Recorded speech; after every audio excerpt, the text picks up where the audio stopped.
Hi guys, ഇതെൻ്റെ first video ആണ്. ഈ വീഡിയോസ് ഇന്നത്തെ അല്ല, ഇത് ഓൾറെഡി ഞാൻ നേരത്തെ എടുത്തു വച്ചിരുന്ന വീഡിയോസാണ്. ഇത് കാട്ടിൽ അമ്പലത്തിൽ കാശിയും കൊണ്ട് ആദ്യമായിട്ട് ഞാൻ ബസ്സിൽ പോയ വീഡിയോ ആണിത്. എൻ്റെ ഫ്രണ്ടാണ് കൂടെ ഉള്ളത്, ദിവ്യ. അപ്പം അവർ ഭയങ്കര എക്സൈറ്റഡ് ആണ്. അവൻ ആദ്യമായിട്ടാണ് ജങ്കാറിൽ കയറുന്നത്, അതുപോലെ തന്നെ ബസ്സിലൊക്കെ കയറുന്നത് ആദ്യമായിട്ടാണ്. അപ്പം ആ വെള്ളത്തിൻ്റെ സൗണ്ടും കാര്യങ്ങളൊക്കെ ആയിട്ട് ആൾ ഭയങ്കര എക്സൈറ്റഡ് ആണ്. ഇവനെ അങ്ങനെ ബസ്സിലൊന്നും കൊണ്ടുപോകാറില്ല.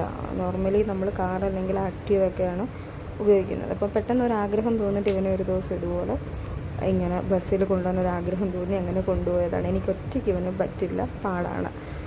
അപ്പോൾ അവളും കൂടെ ഉണ്ടെങ്കിൽ ഞാൻ ഓക്കെയാണ്. അവനും കംഫർട്ടാണ് അവളുടെ അടുത്ത്. അപ്പോൾ ആ ജങ്കാറിൽ വെള്ളം ഇങ്ങനെ പ്രഷർ ചെയ്ത് പോകുന്നത് കണ്ടിട്ട് ആൾ ഭയങ്കരമായിട്ട് ഇങ്ങനെ സന്തോഷിച്ചൊക്കെ ഇങ്ങനെ നിൽക്കുക. കുറേ വീഡിയോസ് ഇതുപോലെ എൻ്റെ ഇതിൽ കിടപ്പുണ്ട്, ഗ്യാലറിയിൽ കിടപ്പുണ്ട്. കുറേ ഞാൻ എടുത്തിട്ടുള്ള വീഡിയോസ്. പക്ഷെ ഒന്നും ഈ പറയുന്നത് പോലെ എന്തൊക്കെയോ ആൾക്കാർ എന്ത് വിചാരിക്കും, എന്ത് ചിന്തിക്കും, അയ്യോ എനിക്കിത് പറ്റുമോ, ഞാൻ ചെയ്താൽ ശരിയാകുമോ, അങ്ങനെയൊക്കെ ഒരു തോട്ടാണ് എനിക്ക്. ഞാൻ എന്ത് ചെയ്താലും എൻ്റെ ഒരു വിചാരം എനിക്കത് അത്രയും പെർഫെക്റ്റ് ആക്കണമെന്നാണ്. പക്ഷെ ഇപ്പം കുറച്ച് നാളായിട്ട് എന്തിനാ പെർഫെക്റ്റ് ആക്കുന്നത്, എങ്ങനെയാണോ അങ്ങനെ കാണിച്ചാൽ പോരെ എന്നൊരു തോട്ടാണ് കേട്ടോ. അപ്പം ഈ വീഡിയോ ഞാനിപ്പം ഇങ്ങനെ ഒരു ഇൻട്രൊഡക്ഷന് ശേഷം ഈ ഒരു വീഡിയോ ഇടാനുള്ള റീസണും അത് തന്നെയാണ്. ഇതുപോലെ കുറേ വീഡിയോസ് എൻ്റെ ഫോണിൽ കിടപ്പുണ്ട്. ഇങ്ങനെ ഞാനിങ്ങനെ ഇടണം, യൂട്യൂബിലല്ല, അല്ലാതെ ഇൻസ്റ്റയിലൊക്കെ പോസ്റ്റ് ചെയ്യണം എന്നൊക്കെ ആഗ്രഹിച്ച കുറേ വീഡിയോസ് കിടപ്പുണ്ട്. അപ്പം അങ്ങനെയാണ്. അപ്പം ഞാൻ നോക്കിയപ്പം ഫസ്റ്റ് ഈ ഒരു വീഡിയോ തന്നെ പോസ്റ്റ് ചെയ്യാമെന്ന് വിചാരിച്ചു.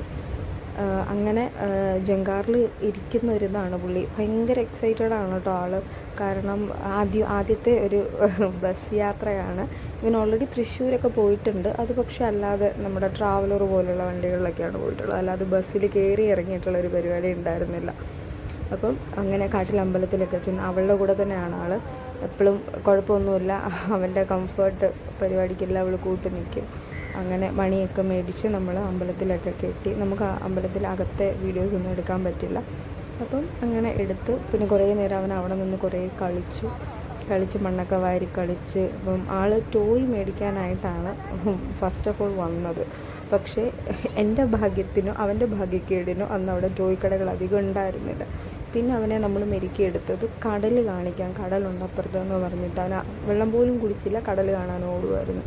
കടൽ ഭയങ്കര വീക്ക്നെസ്സാണ് ആൾക്ക്. ഇതിപ്പം സെക്കൻഡ് ടൈമാണ് അവൻ കടലിൽ പോകുന്നത്.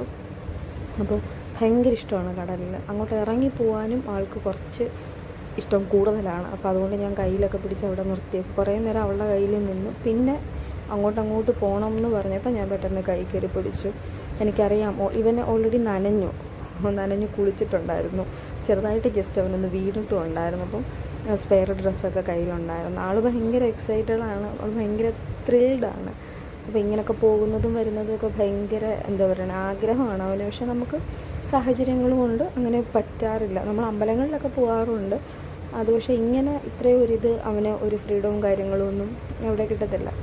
അപ്പം കുറേ നേരം ഞാനും ഇങ്ങനെ വെള്ളത്തിലൊക്കെ വീഡിയോ ഒക്കെ എടുത്ത് കളിച്ച് അവിടെയൊക്കെ നിന്ന് കുറേ നേരം അവിടെ നിന്നിട്ട് അതിനുശേഷം അപ്പോഴത്തേക്കാണ് ഇവൻ മറിഞ്ഞ് വീണ് പിന്നെ പോയി ഫ്രഷാക്കി. അവിടെ വാഷ്റൂം ഫെസിലിറ്റി ഉണ്ടായിരുന്നു. അപ്പം നമ്മൾ പോയത് ശനി ഞായർ ദിവസങ്ങളിലൊന്നും അല്ലാതെ അതിൻ്റെ ഒരു മിഡിൽ ഡേയിലാണ് നമ്മൾ പോയത്. ഇവരെയും കൂടെ കൊണ്ടുപോകുന്നത് കൊണ്ട് അത്രയും റഷായിട്ടുള്ള ടൈമിൽ നമുക്കിവനെ നോക്കാനല്ല, ഇവൻ ഓടിച്ചാടിയൊക്കെ ഇങ്ങനെ നടക്കും. അപ്പോൾ ആൾക്കാർ ഒരുപാടുണ്ടെങ്കിൽ നമുക്ക് ബുദ്ധിമുട്ടാണ് ഇവനെ കൊണ്ട് അപ്പോൾ അതുകൊണ്ട് തന്നെ നമ്മൾ ആ ഒരു ഡേ നോക്കിയാണ് പോയത്. ഇവൻ്റെയും കൂടെ ഒരു ഇതനുസരിച്ച് നോക്കി. ഇവൻ്റെ എക്സാമിൻ്റെ ഇടയ്ക്കൊരു ഡേ ആണ് നമ്മൾ വന്നത് കേട്ടോ. അപ്പോൾ ഇത്രയേ ഉള്ളൂ. Thank you.